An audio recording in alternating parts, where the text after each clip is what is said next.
Hello student, welcome to my channel.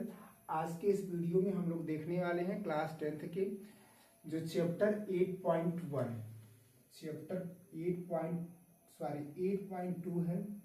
इसके पहले वाले वीडियो में हम लोग कवर कर लिए हैं इसके पहले पूरे पार्ट को, यानी पहले में टोटल 5 पार्ट थे, 1 2 3 4 5।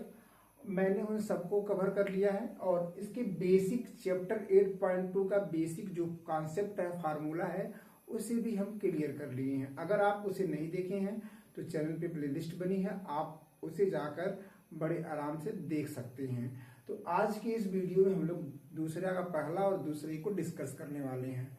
तो यहाँ पर देखिए, जैसे कि प्रश्न लिखा है कि 2 10 30 अपॉन 1 + 10 स्क्वायर 30, इसकी वैल्यू निकालना है। तो याद रखिएगा, जब भी आपको इस प्रकार का प्रश्न दिखाई दे तो सबसे पहले आपको यहाँ पर ध्यान दीजिएगा, ये जो 2 है, हमने 2 को ऐसे ही कॉपी कर लिया। अब 10 13 की वैल्यू 1/3 होता है, उसी प्रकार से 1 को ऐसे ही कॉपी कर लिया। 10 30 की वैल्यू 1/√3, फिर से इसका स्क्वायर कर देंगे। अब इसको जब आगे सॉल्व करेंगे, यहाँ पे रहेगा बराबर। जब इसको आगे सॉल्व करेंगे तो आप जानते हो कि यह 2 का गुणा 1 में करेंगे 2 मिलेगा, और नीचे √3 है तो √3 रहेगा। 1 का स्क्वायर करेंगे 1 ही मिलेगा, इसे स्क्वायर करना ही नहीं, सॉरी, 1 का स्क्वायर करेंगे 1 मिलेगा। √3 का स्क्वायर जब करेंगे तो करड़ी हट जाएगी। अब आगे देखते हैं, ये जो आप जानते हो कि इसका एलसीएम लेंगे तो 3 आएगा, तो 3 × 3 गुणा करेंगे तो 3 ही होगा, 3 में 1 जोड़ेंगे 4 होगा। मैंने लिख दिया 4/3। अब यहाँ पर एक बात समझिएगा, आपको एक बात पता होनी चाहिए कि जब 2 भिन्न होती है और एक भिन्न दूसरे भिन्न के नीचे होती है, दोनों को हम भाग कर रहे होते हैं, तो ऐसे कंडीशन में क्या होता है, ऊपर वाले भिन्न को ऐसे ही कॉपी कर लेते हैं और नीचे वाले भिन्न को रिवर्स कर देते हैं। तो मैंने ऊपर वाले भिन्न को ऐसे ही कॉपी कर लिया और नीचे वाले भिन्न को रिवर्स कर दिया।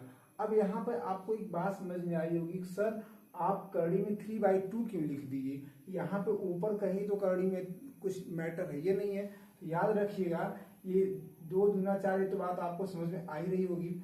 अब यहाँ पर मैंने एक बात लिख रखी है आपको पहले से कि 3 कैसे बनता है। तो आपको एक बात जानना पड़ेगा कि 3 बनता है √3 और √3 को मिला के, क्योंकि √3 का √3 में मल्टीप्लाई करोगे तो √9 होगा, और √9 का स्क्वायर रूट 3 होता है। इसका मतलब जहां पे 3 है वहां पे आवश्यकता पड़ने पर हम √3 और √3 लिख सकते हैं। तो यहाँ पे मुझे आवश्यकता है, तो यहाँ पे √3 और √3 2 बार लिखेंगे, तो एक ठो ये ऐसे कर लीजिए आराम से, थोड़ा सा यहाँ पे आगे बढ़ा देते हैं।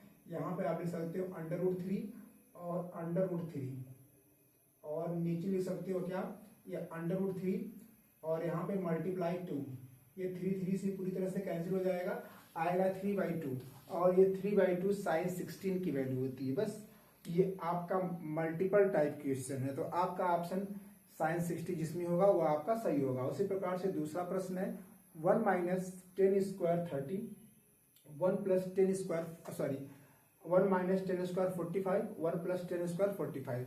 तो 1 को ऐसे रहने दीजिए, और यहाँ पे आप जानते हो कि 10 45 की वैल्यू 1 का स्क्वायर कर लेंगे।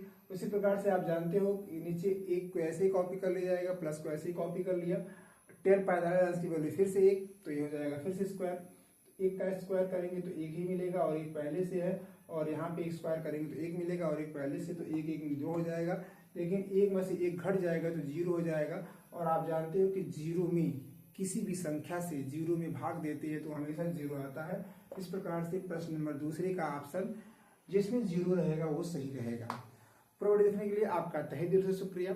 अगर आपको मेरी बनाई हुई वीडियो पसंद आती है तो आप इसे चैनल को सब्सक्राइब कर सकते हैं और बेल आइकन को प्रेस कर सकते हैं। हाँ, अगर आप चाहते हैं कि इसे हम स्टेप बाय स्टेप डिटेल में पढ़ें तो आप बिल्कुल पढ़ सकते हैं। चैनल पे जाइए, प्लेलिस्ट बनी है, और उस प्लेलिस्ट में आप बड़ी आसानी से इस पूरे वीडियो को डिटेल में वॉच कर सकते हैं।